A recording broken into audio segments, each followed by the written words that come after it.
जी आवाज नहीं आ रही। يخافون ربهم من فوقهم ويفعلون ما يؤمرون. وقال الله لا تتخذوا إلهين اثنين إنما هو إله واحد فإياي فارهبون.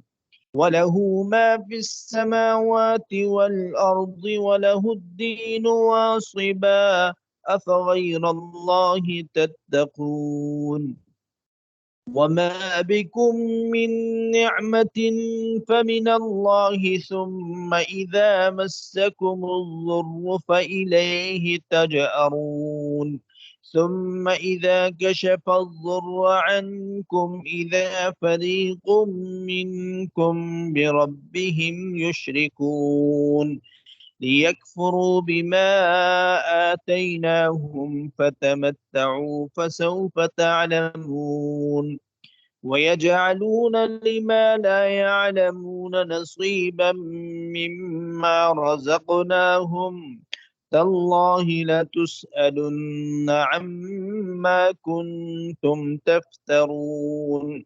ويجعلون لله البنات سبحانه ولهم ما يشتهون.